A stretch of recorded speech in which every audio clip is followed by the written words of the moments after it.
Ibu, bapak, saudari, saudara, rekan-rekan muda, dan adik-adik sekalian dimanapun kalian berada, bertemu kembali dengan saya Romo Tino SSCC di dalam catatan pesiarah.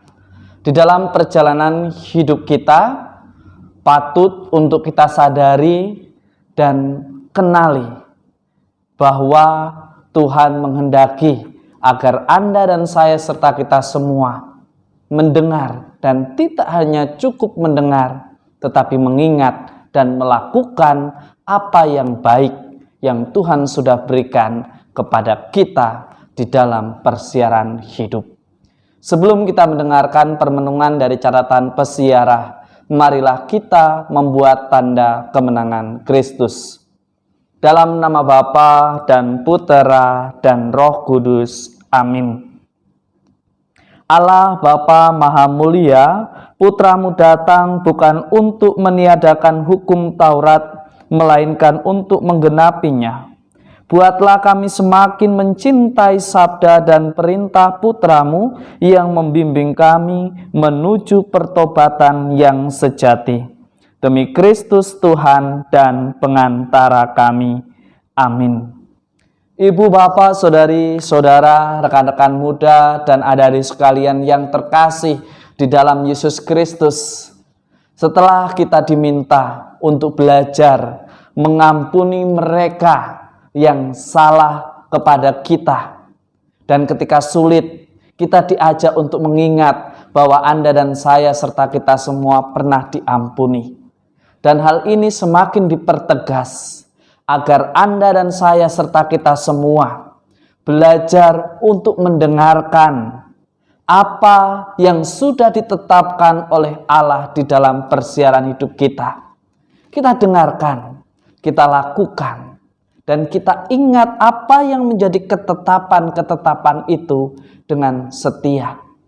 Tetapi seringkali ketika berhadapan dengan apa yang kita inginkan, dengan apa yang menjadi ambisi kita mengabaikan aturan-aturan itu.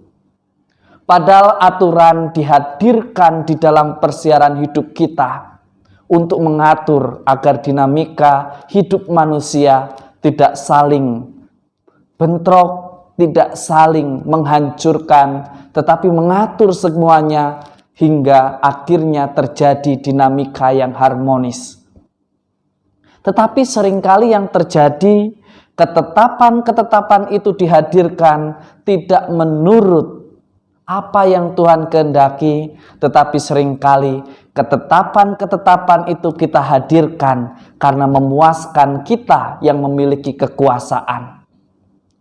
Hari ini Anda dan saya serta kita semua diajak untuk merefleksikan kira-kira kehadiran kita di dalam sebuah komunitas, di dalam masyarakat, di dalam hidup menggereja ataupun bernegara.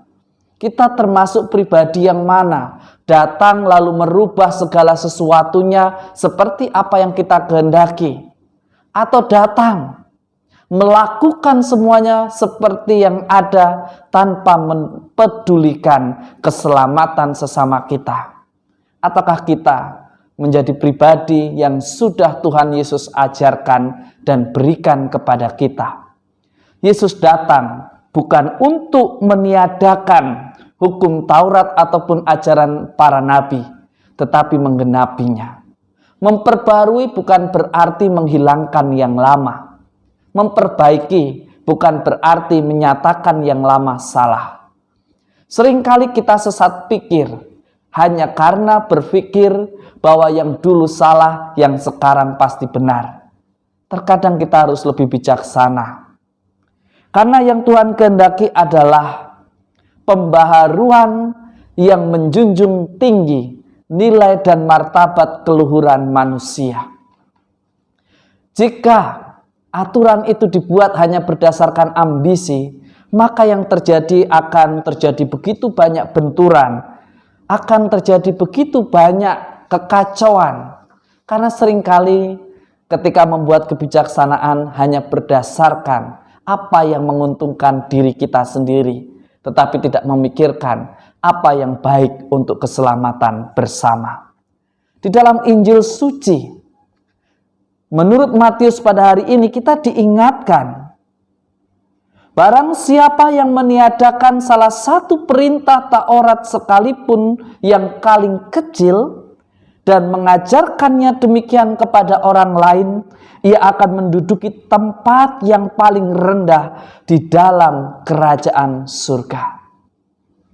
Anda dan saya serta kita semua ditantang sebagai orang beriman untuk mewartakan kebenaran dan bukan kekerasan, untuk mewartakan sukacita dan bukan aturan yang mengekang, tetapi kita bersama diajak membangun aturan yang dinamis, yang membawa sukacita, yang memerdekakan, yang tidak membunuh kreativitas, tetapi senantiasa menyelamatkan.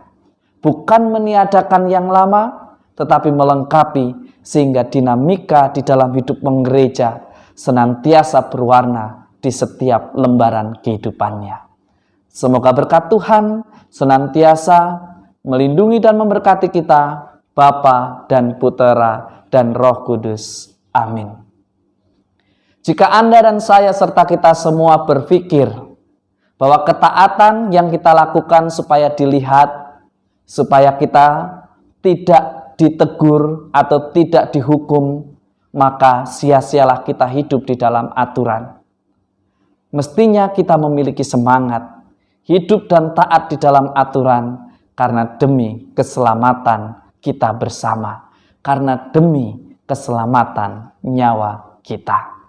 Selamat beraktivitas, Tuhan memberkati. Amin.